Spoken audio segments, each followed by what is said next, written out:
Brasileirão de 1979, poucos dias depois de ter se sagrado campeão paranaense. Mas não teve muito tempo para muita festa não. Após a conquista, o técnico Enio Andrade do Curitiba acaba aceitando uma proposta do Internacional e vai embora para Porto Alegre e, pior, ainda leva junto o preparador físico Gilberto Tim. Para substituir Enio Andrade, o presidente Evangelino contrata um velho conhecido da torcida Coxa Branca, Elba de Pádua Lima, o Tim, campeoníssimo pelo Curitiba. Para muitos, o melhor técnico do Alviverde de todos os tempos. A perspectiva, na minha opinião, tem que dizer que deve ser a melhor possível, né? Eu não vim aqui para fracassar. E o experiente treinador tinha esse grupo em mãos para ele trabalhar para o Brasileiro de 1979.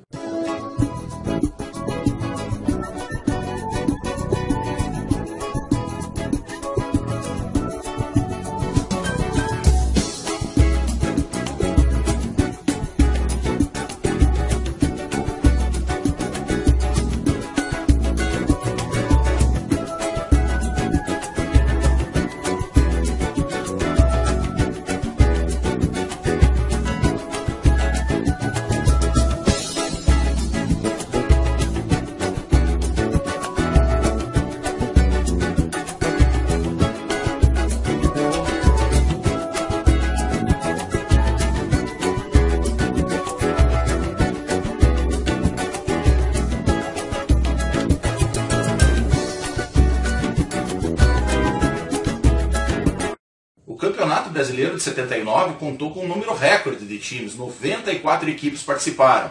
Nessa época, a classificação para o Campeonato Brasileiro ela se dava através dos campeonatos estaduais, ou seja, se fosse bem no campeonato estadual, automaticamente estava classificado para jogar o Brasileirão. Nessa edição de 1979, aqui no estado do Paraná, além do Curitiba, mais 4 equipes também participaram. Esse campeonato também teve algumas baixas. Alguns times paulistas preferiram não participar do campeonato. E o Curitiba estava no grupo G, ao lado de outras 9 equipes.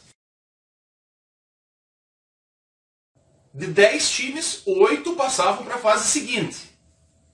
O Curitiba teve alguns tropeços nesse início de campeonato, nessa primeira fase. Foram apenas 2 vitórias, 3 empates e 4 derrotas. Os jogadores não se encaixavam no esquema tático elaborado pelo técnico Tim.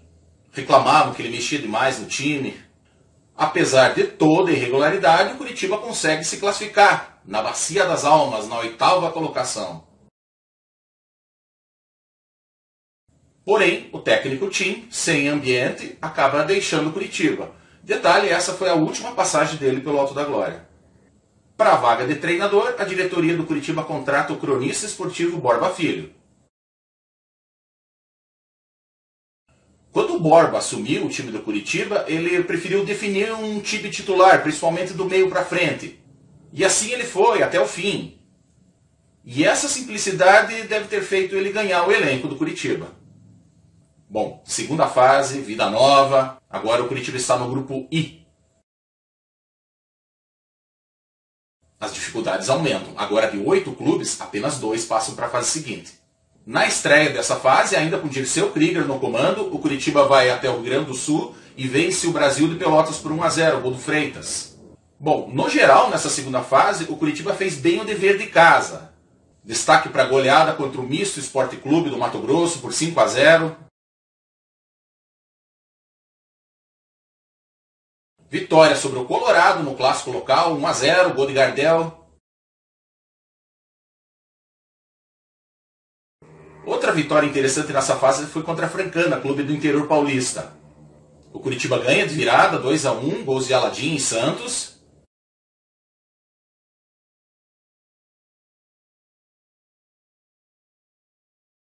Só uma coisa, esse goleiro de bigode que vocês viram na foto é o Geninho, que era goleiro da Francana. Aliás, desse jogo ele acumulou as funções. Além de goleiro, ele foi o treinador também. Inclusive, esse jogo é a primeira experiência do Geninho como treinador. O último jogo dessa fase, o Curitiba vai até Campina Grande, na Paraíba, para enfrentar o Campinense. Um clube que vinha fazendo um campeonato muito bom, inclusive estava em 3º lugar. Se o Curitiba perdesse lá, ele seria eliminado. Por outro lado, uma vitória dava ao Curitiba a primeira colocação no grupo. Os jogadores da época relataram que a torcida do Campinense fez muito barulho na frente do hotel, queima de fogos, aquela coisa toda. E no dia seguinte, quando o Curitiba chega no estádio, ele entra no vestiário, diz que estava cheio de vela preta, galinha morta, essa coisa toda. Aí nesse momento o massagista Oswaldo Sarti, que tinha assim uma certa vocação mística ou espiritual, ele se encarregou de fazer a limpeza no ambiente. Bom, no jogo, empurrado pela torcida, estádio lotado, o Campinense deu bastante trabalho, tentou pressionar bastante, mas o Curitiba venceu o jogo, com o gol do Luiz Freire no final da partida. Assim, o Curitiba termina a segunda fase em primeiro lugar no seu grupo. Agora o Curitiba está no grupo P. Ao lado do Vitória da Bahia, do Guarani, atual campeão brasileiro, e do Clube do Interior Paulista, o 15 de Piracicaba. Somente o campeão do grupo passava para a fase seguinte, para a fase semifinal. Na estreia dessa fase, no Couto Pereira, o Curitiba bate o Vitória da Bahia. Vitória convincente do Coxa, 4-0. Em seguida, o Curitiba vai até a Campinas enfrentar o Guarani no Brinco de Ouro da Princesa. Jogo dificílimo. O Coxa segura o empate 0-0 e permanece na liderança do grupo. Último jogo dessa fase. Só a vitória interessa para o Curitiba diante do 15 de Piracicaba no Couto Pereira. Uma tempestade cai sobre Curitiba na hora do jogo. O campo encharcado acaba favorecendo a retranca do time do interior de São Paulo. O gol salvador custa sair, mas sai com Toninho Moura aos 30 do segundo tempo.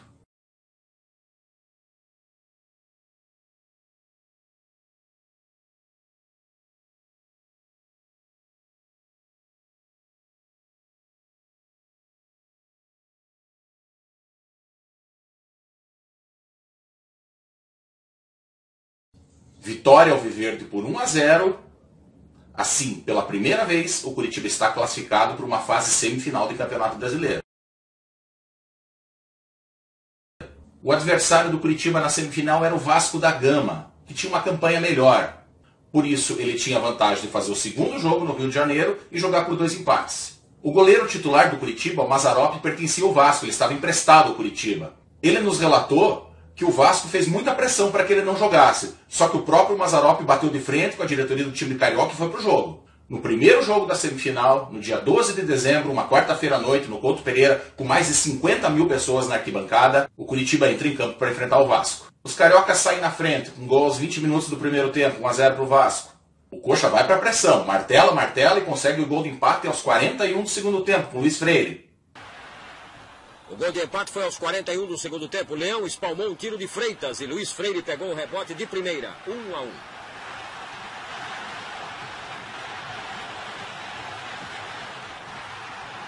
E o 1-1 foi o placar final da partida. Bom, agora Curitiba precisava vencer o Vasco lá no Maracanã para ir para a final. 16 de dezembro de 79.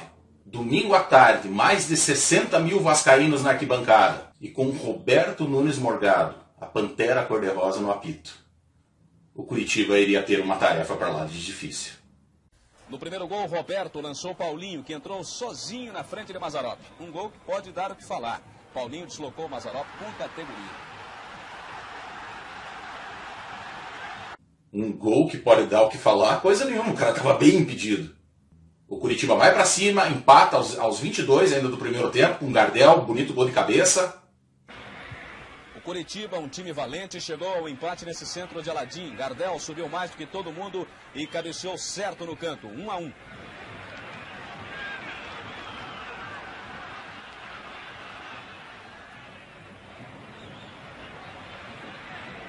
Mas os cariocas vencem o jogo, no final 2-1 para o Vasco. Assim, o Curitiba deixa o Campeonato Brasileiro de 79 na terceira colocação, a melhor colocação de um time paranaense até aquele momento no Campeonato Brasileiro. Bom, foi um campeonato bastante inchado, quase 100 clubes participando. Algumas equipes que aparentemente não tinham a mínima condição de jogar uma primeira divisão. E o Curitiba foi inteligente, soube aproveitar o regulamento, foi comendo pelas beiradas e conseguiu ir longe. No final desse ano, o presidente Evangelino, que já acumulava 12 anos consecutivos na presidência do Curitiba, resolve se candidatar a uma das vice-presidências da CBF. Neves não obtém êxito na sua candidatura lá no Rio de Janeiro, mas deixa o caminho livre para as eleições dentro do Curitiba. Assim, no dia 31 de janeiro de 1980, o engenheiro Amaury Cruz dos Santos é aclamado o novo presidente do Curitiba.